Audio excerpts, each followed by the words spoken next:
नमस्कार साथियों, आप सभी का बहुत बहुत स्वागत है मेरे YouTube चैनल शिक्षा जगत पर। जैसा कि साथियों आप लोग देख पा रहे हैं और जितने भी हमारे गेस्ट टीचर साथी हैं उन सभी को जिस आदेश का इंतजार था वह 30 जून 2026 को ये साथियों आदेश आ चुका है। DPI ने वह बहुत प्रतीक्षित आदेश जारी कर दिया है। जी हाँ साथियों, हम बात कर रहे हैं अतिथि शिक्षकों की ज्वाइनिंग के संबंध में, जिसके बारे में आप लोगों को काफ़ी समय से इंतजार था। वह आदेश आ चुका है। आइए समझते हैं कि किस प्रकार से आपको अपने विद्यालय में स्कूल ज्वाइन करना है। तो सबसे पहले आप इसका विषय देखेंगे। शैक्षणिक सत्र 2026-27 में रिक्त पदों के विरुद्ध अतिथि शिक्षकों की व्यवस्था के संबंध में यह आदेश जारी किया गया साथियों। अब यहाँ से आप देखेंगे कि ऑनलाइन माध्यम से अतिथि शिक्षक आमंत्रण की जो कार्रवाई है GFMS पोर्टल के माध्यम से की जानी है। इस परिप्रेक्ष्य में शैक्षणिक सत्र 26-27 में शासकीय विद्यालयों में रिक्त पदों के विरुद्ध अतिथि शिक्षकों को आमंत्रण हेतु एजुकेशन पोर्टल 3.0 के माध्यम से आपको यह कार्रवाई करना है। पहली कार्रवाई क्या देखेंगे, अतिथि शिक्षक आमंत्रण हेतु रिक्तियों का जो प्रमाणीकरण है।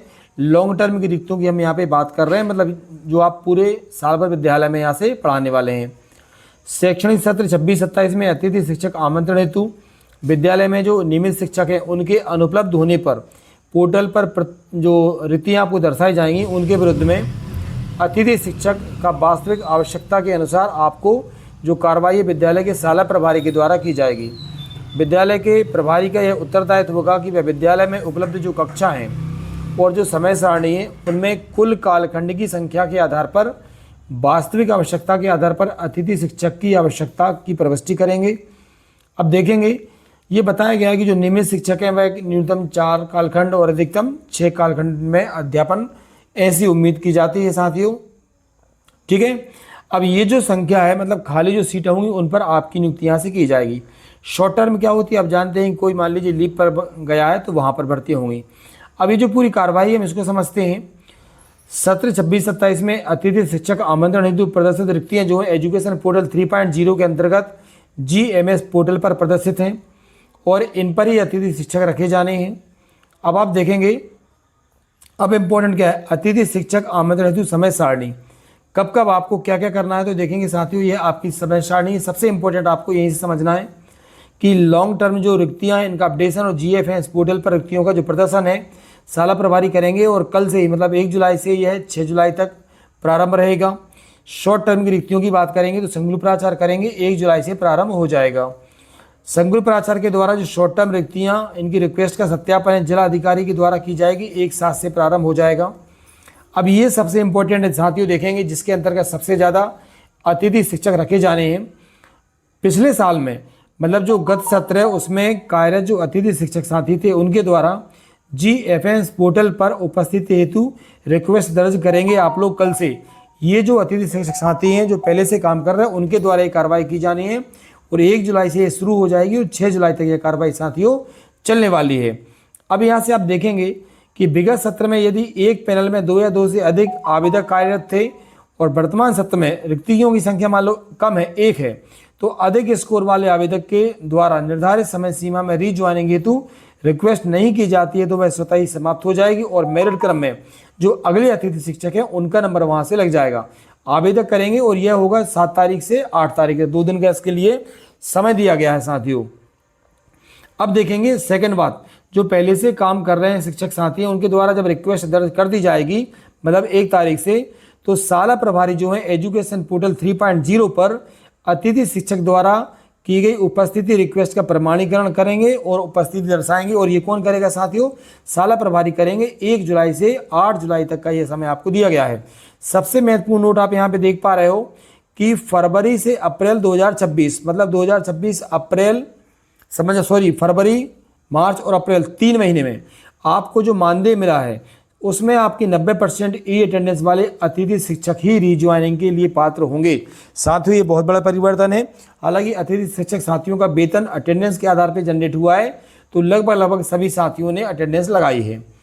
अतिथि शिक्षक पोर्टल पर आवेदक का जिस पैनल का स्कोर कार्ड है केवल उसी पैनल में विद्यालय में उपस्थिति हेतु रिक्वेस्ट वो दर्ज कर सकेंगे साथियों। अब हम यहाँ से बात करेंगे, देखेंगे आप लोग, यदि किसी पैनल में गत वर्ष 2 या 2 से अधिक रिक्तियां थी तथा इस वर्ष 1 रिक्ति है तो ऐसी स्थिति में जिनका स्कोर कार्ड साथियों ज़्यादा होगा उनको ही उपस्थिति वहाँ पे मिलेगी। शाला विकल्प चयन प्रक्रिया में भाग ले सकते हैं वो। विगत सत्र में मतलब पहले 25-26 में कार्य जो अतिथि शिक्षक थे उनके द्वारा जिस विद्यालय में कार्य किया गया है उसी विद्यालय में अतिथि शिक्षक के द्वारा स्वयं के लॉगिन आईडी से उपस्थिति हेतु रिक्वेस्ट दर्ज की जाएगी। GFMS पोर्टल 3.0 पर आपको यह काम करना है। विद्यालय के जो शाला प्रभारी हैं अतिथि शिक्षक को विद्यालय में उपस्थित कराने के लिए पूर्व स्कोर कार्ड में दर्ज शैक्षणिक व्यावसायिक शिक्षक पात्रता परीक्षा की जानकारी का परीक्षण करेंगे और उसके उपरांत अतिथि शिक्षक की उपस्थिति पोर्टल पर प्रमाणित करेंगे। यदि जानकारी त्रुटिपूर्ण है साथियों तो वह रिक्वेस्ट को रिजेक्ट भी कर सकते हैं। ये सबसे इंपॉर्टेंट पॉइंट है, आप लोगों के लिए जानना जरूरी है। विद्यालय में अतिथि शिक्षक के द्वारा यदि निर्धारित समय अवधि में आप उपस्थिति नहीं देते हैं या रिक्वेस्ट सेंड नहीं करते हैं तो शाला में आपकी जो है रिक्वेस्ट स्वतः क्या हो जाएगी, निरस्त हो जाएगी। ओके, शाला प्रभारी अतिथि शिक्षक से ऑनलाइन उपस्थिति पत्र का प्रिंट प्राप्त करेंगे, हस्ताक्षर करेंगे, सील करेंगे और एक प्रति विद्यालयीन रिकॉर्ड जो है उसमें संधारित करेंगे और एक सत्यापित प्रति जो है वो अतिथि शिक्षक को सौंप देंगे साथियों। ओके, अगला पॉइंट देखेंगे आप लोग, बहुत ज़्यादा इंपॉर्टेंट चीज़ है साथियों ये। अब आपको क्या करना है, आवेदक द्वारा निर्धारित समय सीमा में रिक्वेस्ट और विद्यालय के शाला प्रभारी के द्वारा यदि आप उपस्थित नहीं होते हैं तो आपकी ज्वाइनिंग नहीं हो पाती है, तो फिर आप ज्वाइनिंग का दावा नहीं कर सकेंगे। समझ में आ रहा है आपको? आपने मान लो रिक्वेस्ट भेज दी है लेकिन आप शाला प्रभारी के समक्ष उपस्थित नहीं हुए निर्धारित समय सीमा में, तो फिर आपको ज्वाइनिंग नहीं मिलेगी। अब ये जो प्रथम चरण है जो पूर्व से कार्य शिक्षकों का है, प्रथम चरण के उपरांत जो शेष रिक्तियां हैं इनके लिए आवेदकों के स्कोर कार्ड के आधार पर मेरिट क्रम बनेगी। मतलब जो पहली बार अतिथि शिक्षक बनेंगे उनके लिए है। अब शाला विकल्प का चयन दिया जाएगा और उसके बाद में मेरिट क्रम के आधार पर आपको विद्यालय में अतिथि शिक्षक जो शाला है वो आवंटित हो जाएगी। इसकी समय सारणी हम देखेंगे, ये सेकंड राउंड होगा। यहाँ पे देखेंगे द्वितीय चरण है। इसमें क्या होगा, जो शेष पद बचेंगे उनके लिए जो नए शिक्षक साथी हैं उनके लिए है ये लॉन्ग टर्म रिक्तियों का अपडेशन और GMS पोर्टल पर जो रिक्तियों का प्रदर्शन है शाला प्रभारी करेंगे साथियों, यह 10 जुलाई से करेंगे। विगत सत्र में जो गैर शैक्षणिक पदों पर कार्यरत अतिथि शिक्षक हैं उनकी रिक्वेस्ट दर्ज भी आवेदक द्वारा की जाएगी 10 से लेकर 13 जुलाई तक। समझ में आ रहा है आपको? पूरा क्लियर हो रहा होगा साथियों। और यहाँ से आपकी जो रिक्वेस्ट है प्रमाणीकरण यह 10 से 14 जुलाई तक आपकी ज्वाइनिंग भी हो जाएगी। मतलब 10 से 15 जुलाई से पहले पहले हमारे जितने भी साथी हैं सभी की ज्वाइनिंग यहाँ से हो जाएगी साथियों। अब आप यहाँ से देखें, शाला विकल्प की कार्रवाई जो है आप कब से करेंगे, आपको 15 जुलाई से करनी होगी। इच्छुक आवेदकों के द्वारा शाला विकल्प जो चयन आपको मिलेंगे वो 16 से 18 जुलाई तक मिलेंगे। शाला विकल्प के आधार पर मेरिट क्रम में शाला का आवंटन आपको 21 जुलाई को हो जाएगा। रिक्वेस्ट दर्ज आप करेंगे 21 से 23 तक और 21 से 24 तक आप विद्यालय में उपस्थित हो जाएंगे। यह है जो नए अतिथि शिक्षक साथी पहली बार बनने जा रहे हैं उनके लिए। ओके, अब यहाँ से आप समझें आगे और आप देखेंगे। अब ये जो शैक्षणिक और गैर शैक्षणिक पदों के लिए पूर्ति की जाएगी साथियों, उसका जो टाइम टेबल आप देख पा रहे हैं। शाला विकल्प चयन हेतु रिक्तियों का प्रदर्शन 25 जुलाई को होगा। विकल्प चयन आप 26 से 28 तक कर सकते हैं।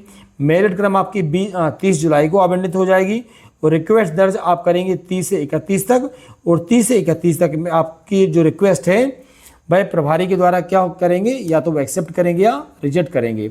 सामान्य निर्देशों की अगर बात करेंगे तो ये साथियों जनरल हमारे लिए जो अतिथि शिक्षक साथी हैं उनको सामान्य निर्देश हैं वो क्या क्या हैं देखेंगे।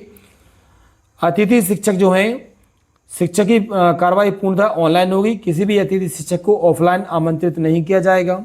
शाला में ज्वाइनिंग के पूर्व शाला प्रभारी द्वारा उस पैनल से संबंधित समस्त योग्यता के दस्तावेजों का परीक्षण किया जाएगा, उसके बाद ही ज्वाइनिंग कराई जाएगी। सत्र 25-26 में जिन आवेदकों ने मतलब अतिथि शिक्षकों ने 90% अतिथि उपस्थिति वहाँ पे दर्शाई है वही केवल रीज्वाइनिंग के लिए पात्र होंगे। क्लियर है? अतिथि शिक्षकों की सेवाएं पूर्णतः अस्थायी हैं।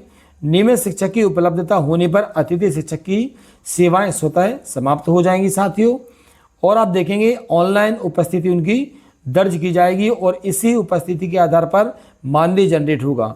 जो ऑनलाइन उपस्थित नहीं लगाएंगे उन्हें मानदेय नहीं दिया जाएगा साथियों। तो आप सभी को बहुत बहुत शुभकामनाएं। जिस आदेश का आप लोग काफ़ी दिनों से इंतजार कर रहे थे साथियों, वह आदेश आपके सामने आ चुका है। कल से विद्यालय में आपकी ज्वाइनिंग होने लगेगी। तो आपको आने वाले जो सत्र है उसके लिए अग्रिम शुभकामनाएं। निश्चित रूप से आप पूरे मन से अपने विद्यालयों में मेहनत करते हैं और कल से आप लोग विद्यालय पहुंच रहे हैं। आपको बहुत बहुत शुभकामनाएं। और ऐसे साथी जो चैनल पर नए हैं वह चैनल को सब्सक्राइब जरूर करें। आप सभी का बहुत बहुत धन्यवाद।